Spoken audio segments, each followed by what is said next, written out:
Is the funeral over yet? If so, hurry back here. It's Mommy's birthday party today. Get the preparations started quickly. Well, now that your parents are no longer here, you can fully devote yourself to serving my parents. This is exactly why I find Daddy's girls so troublesome." These were the words spoken to me by my husband on the day of my beloved father's funeral, after he passed away in a car accident. My anger overwhelmed my sorrow, and I decided to seek revenge on this man. With a face wet with tears, I headed towards my in-laws' house and vigorously placed the birthday cake on the table. A few minutes later, the cake melted and collapsed in a fierce blaze. My name is Julia. I'm 33 years old. I met my husband Kevin at a matchmaking party that a friend invited me to. We have been dating for a year and just got married half a year ago. But I already regret this marriage. There's of course a reason for this. Hey Julia, isn't the meat ready yet? You're a butcher's daughter. Why are you so inefficient? Sorry everyone, my wife isn't very efficient, he said, grinning and playing the role of the domineering husband in front of his friends and their families from his student days. If you feel that way, why don't you help out a bit? I whispered back to him irritably. There are things we're good and not good at. You're a butcher's daughter, so you must be good at handling meat. I'm letting you look good, you know. Are you stupid? Being good at grilling meat? My boastful husband suddenly decided to host a barbecue. Now, I'm grilling meat non-stop for over 10 people. Why did this happen? My family has something to do with it. My family has been running a butcher shop in the next city since my grandfather's time. Currently, my father is running the shop with my brother and a few part-timers. My mother passed away due to an illness when I was young, but my father filled her absence with his love, so I rarely felt lonely. Thanks to our community-based customer service, our shop is reasonably successful, and we've even been featured on local TV a few times. When my husband's friend found out at a drinking party that I was the daughter of the shop owner, he told my husband that he was envious. At that point, without consulting me, my husband decided, "Oh, then let's have a barbecue at our place next time. I'll let you eat as much meat as you want." Of course, I was furious. Why would you decide to do something so big on your own? Eat as much as you want? Our shop isn't all you can eat. And how are you going to barbecue in a rented apartment with no yard? Do you want to burn down the house? I let loose at my self-centered husband.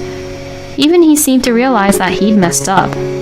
"Well, I was drunk and I can't back out now. I've got my pride, you know. Could you ask your dad for me? Just this once, please?" Seeing him put his hands together in front of his face and beg, I reluctantly agreed. All right, but just this time, okay? I regretted my decision as I asked my father to prepare enough meat for everyone. That day I was feeling down for the morning. That's because I had assumed we'd be having the barbecue at a facility near our house, but "We're having barbecue at my parents' house," my husband said, and I felt like I was about to collapse. That's because you made it. It's been years since we've had a barbecue in the yard. I was so excited that I even worked hard cleaning up the yard, she said, completely ignoring my presence and greeting only her son. She was Mary, my mother-in-law. From the start of our marriage, I'd always had a hard time with no. I hated this woman. I don't know if she was lonely because her only son got married, but she's openly hostile towards me. It's like she's a woman who's had her lover stolen away, and I find it creepy. And there's something that I find downright disgusting. "We would have done the yard cleaning if you'd said so. You just recovered from a backache, so be careful. But thank you, Mommy," my husband said, sending shivers down my spine. Before we got married, my husband used to call his mother Mom, but after we got married, he started calling her Mommy. He must have been hiding it. I wish he had kept it hidden forever. The word Mommy, coming from a man in his mid-30s, has a particularly creepy ring to it. Like me, my husband also lost his father to illness. At the matchmaking party, he said, I can only be grateful to my mother for raising me alone. I was attracted to that filial side of him. However, after getting married, he often goes out for meals without me, saying, I'm going to have dinner with Mommy for the first time in a while on the weekend. He was what you might call a mama's boy. Mary, perhaps pleased to be cared about by her son, looked at me with a triumphant face. Sighing, I said, I want to cut some vegetables, so may I use your kitchen, Mary? She silently watched me as I cut the vegetables, which was frightening. Then she'd say things like, What a messy way to cut! Your personality is seeping through. You're clumsy. More importantly, when are you planning to move in with me? Kevin is all for it, you know. I thought about stuffing a raw onion in her noisy mouth, but I held back. To be honest, the topic of living together has come up frequently since we got married. If she was a kind person, I wouldn't have any complaints. But a son who loves his mom and a son who calls her mommy? Nah. There was no way I could imagine living happily together. One of the part-timers quit. It's hard to find a replacement, and it's far from here, so it might be a bit difficult. I keep gently refusing. By the way, none of the part-timers have quit. In fact, they're all experts who've been there for over 5 years. As I was deflecting my grumbling mother-in-law next to me, my husband's friends started to gather. Amid the clamor, the barbecue began, and I kept grilling meat and vegetables diligently. Come on, Julia, hurry up and grill the meat, he commanded. Even his friends were more considerate, saying, Hey, Kev, you should take over for a bit. Julia hasn't eaten anything since we started. Actually, I'll take over. The meat is really delicious. Thank you. My dad would be happy. I responded with a smile, but my husband was glaring at me. In the end, I only got to eat a few pieces of meat and spent the rest of the time sweating and grilling non-stop. I asked Kevin to switch with me several times, but he'd say things that made no sense, like, You're better at it, so you do it. With the matter of Mary and now this, my anger was on the brink of peaking. Several hours later, as we were tidying up, my husband said, Hey, Julia, what was up with you today? Don't flirt with my friends. What? As far as I was concerned, I was simply being polite and friendly to them. However, it seemed he didn't like me being all smiles. With my silent response to his ridiculous comment, Mary, grinning, said, She's a butcher's daughter after all. She must be a carnivore. Kevin, be careful. You can always come back to your mommy if things get tough. My patience reached its limit with my husband, who didn't even try to defend me. I slammed the trash bag I was holding onto the floor and said, I'm going home. If your mommy is so important to you, you can stay here forever. And with a glowering look, I headed briskly towards the car. I collected some of my belongings at home and headed straight to my parents' house. I received several calls from my husband, but naturally I was not in the mood to talk, and ignored them all. My father and brother were surprised to see me suddenly return home, but my father was pleased. It's been a while since I've had your cooking, Julia. He didn't ask for any details. I complained to the part-time workers at our family's shop about my husband and mother-in-law, and they agreed with me, saying things like, That's enough to warrant a divorce. It's creepy for a grown man to call his mother mommy. After spending about a week in this manner, even my dad said, Julia, you can come back here for good, you know. Being divorced isn't unusual these days. Just follow the path that makes you happy. I can also go to that house with you if you want me to. He's always been good like this. At this point, I no longer had any feelings of love for Kevin, and I was almost certain I wanted a divorce. Despite me returning to my parents' house, he hadn't visited me, and had only been sending condescending messages like, You should cool down and come back soon.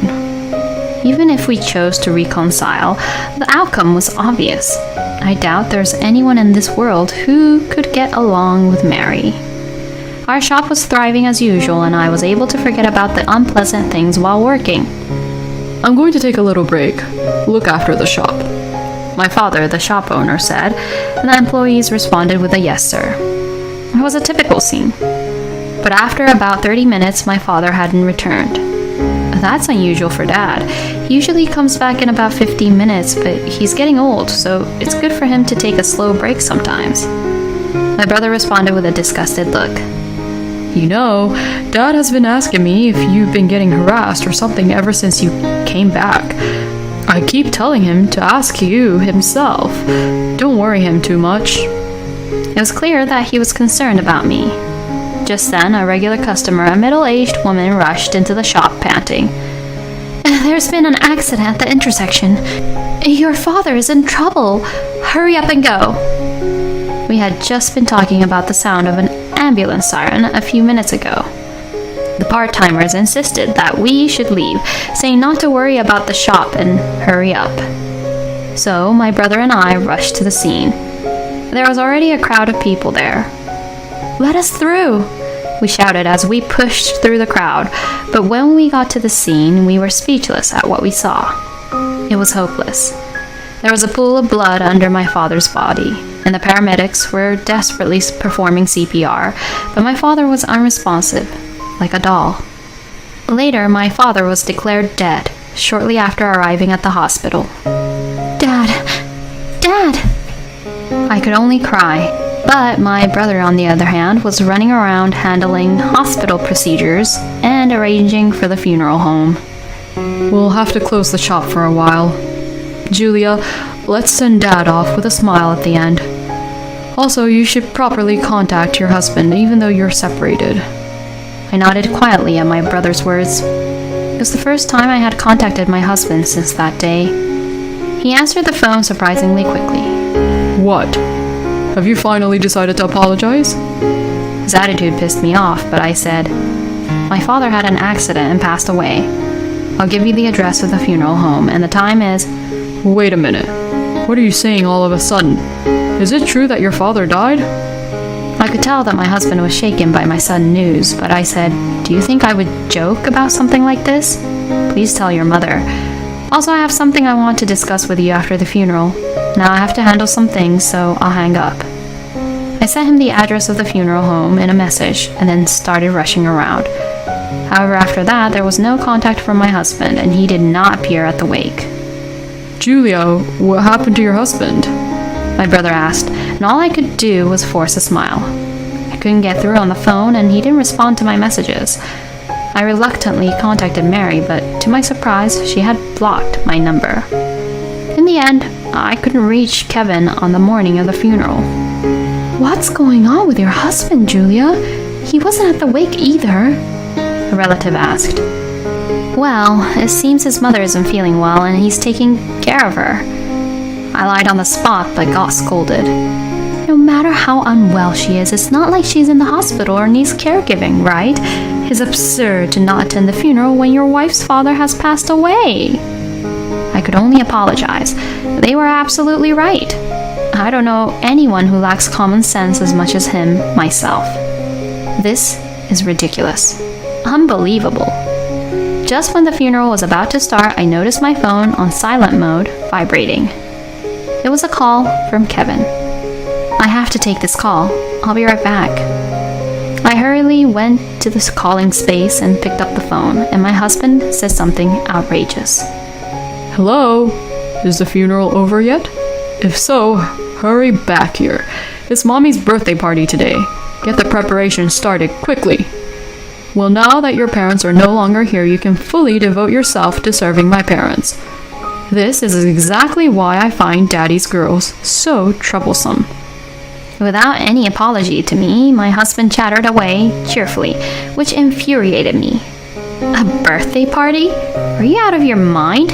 My father's funeral is about to start. Don't tell me you're planning not to come. To my words, he replied, My friends offered to throw a birthday party for my mommy as a thank you for the barbecue the other day. It would be rude to refuse. Besides, we've only been married for half a year, and I don't really know your father well, so it's not a problem if we don't participate. His words made me dizzy. I'm not coming to the stupid party. Stop making a fool out of me. I talked to my husband, trying to suppress my rising anger, but he said, Then at least bring the cake. I asked you to make arrangements for her birthday cake from the start. I don't know where the shop is. Get over here, quickly. Indeed, I had been asked to reserve Mary's birthday cake a month ago. Basically, this idiotic husband was telling me who was about to start my husband's funeral to bring the cake now. I won't forgive this. This is outrageous. A few hours later, I was standing in front of my in-laws' house. There were loud voices coming from the garden. Sorry for the wait. It was noisy, but it went quiet when I appeared. Julia, how long were you planning to keep us waiting? You really are an unpleasant wife. My husband laughed, but none of his friends were laughing. Julia, that outfit. It's no wonder they were shocked. I was standing there in a morning dress. My face was messy from tears. Today was my father's funeral. The burial just finished and I rushed over. Kevin was being annoying about bringing the birthday cake for his mother quickly. I laughed weakly. What? Your father's funeral? Hold on a sec. Kevin didn't tell us anything about that. We only heard that you will be a bit late because of some matters. And Kevin, what the hell are you doing here? My husband, who was being interrogated by his friend, said, Well, that, because everyone kindly held a birthday party for my mom.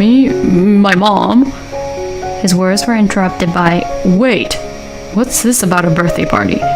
Today, we decided to gather to thank your wife for the barbecue the other day. How did it turn into celebrating your mother's birthday? Faced with the unexpected truth, Kevin and Mary, sitting behind him, turned red. What a couple of fools. Well, but... Unable to think of any excuse, his words and voice became fewer and smaller until they couldn't be heard. I thought so at the barbecue too, but isn't your attitude towards your wife too harsh? And I've never heard of anyone prioritizing their mother's birthday over attending their wife's father's funeral. Are you crazy? And you too, ma'am. The gazes directed at my husband shifted to my mother-in-law, and the two of them shrank considerably. We're leaving. Julia, we'll come again later to pay our respects to your father. The friends patted on my shoulder, and I smiled weakly. In the silent garden, Kevin said, Did you enjoy embarrassing me in front of my friends, you fool? Apologize to me right now. Following his lead, Mary chimed in. That's right. Apologize to Kevin. Make sure you clear up the misunderstanding with our friends. Can't believe I got such a ridiculous woman for a daughter-in-law. I stared silently at the two of them, glaring at me with their faces red. I placed the birthday cake that I was holding on the table without a word. That's right. I've been thinking the same thing, that I married into such an outrageous family. But that ends today. I'm not patient enough to keep playing family with insane people. As I spoke in a calm tone, I stuck candles one by one into the cake. Hey! Their faces turned stiff. Not surprising. I had prepared enough candles for her age. By the way, it was 63. Okay, it's ready. I guess this will do for lighting up the candles. All the candles that were stuffed on top of the cake caught fire from the lighter I held, creating a roaring flame. The surroundings had gotten quite dim. It looked like a small campfire. The cake began to melt from the intense heat and crumbled right in front of Mary. You can blow them out now. It's funny how an old woman like you is still celebrating her birthday. It's not like you're loved enough to be celebrated. I said this and gave a snort. Are you crazy? Kevin hurriedly poured a bucket of water on the cake. The water bounced back on the table, completely soaking her upper body. Sorry, Mommy. I don't know if it was anger towards me or embarrassment, but Mary, her body shivering, said, Get out! With that, I said, I was planning to leave without you telling me to. This is the last time I'll see you. Hey, Kevin, why don't you marry your mom, you sick mama's boy? I thrust the divorce papers I had prepared into my husband's chest, and then I left my in-laws' house. A few days later, several of my ex-husband's friends came to visit my parents' house. They lit incense for my father's altar and spoke lightly of Kevin. Despite what had happened, my ex showed no signs of remorse. His friends were flabbergasted. and apparently no longer in contact with him. He was so hated that he was blocked on all social media platforms, and I couldn't help but laugh at his misfortune. That day, we were shouting so loudly that the neighbors could clearly hear our conversation. As you might expect, he was getting the cold shoulder from them. He seemed to be participating in matchmaking parties without learning his lesson and was banned from multiple venues because he kept trying to attend with his mother, who said, "I'll make sure to screen her properly." Kevin, who was abandoned by his friends, finally seemed to realize how crazy his mother was. He came to the shop unannounced. Julia, I was wrong. Won't you give me another chance? Instead of me, who was ignoring him, the part-time ladies told him, "Sir, if you continue to disrupt our business, we will call the police." My ex must have been also very scared of my older brother, a former judo club captain, who threatened him with, How dare you show up here? Leave in 10 seconds or else. He never showed his face again. Since then, I've returned to my family home and have been working hard every day with my brother and all the staff. When things settled down a bit, my brother told me, Our dad, he jumped out to shield a kid who ran onto the road, and that's when he had the accident. He was such a hero. My brother, who had been largely stoic and didn't even shed a tear at the funeral, cried for the first time. I couldn't stop my tears seeing that, and we both sobbed in front of my father's altar. I swore to protect this shop that my grandfather and father left us, because I believe that's the best way I can honor them going forward.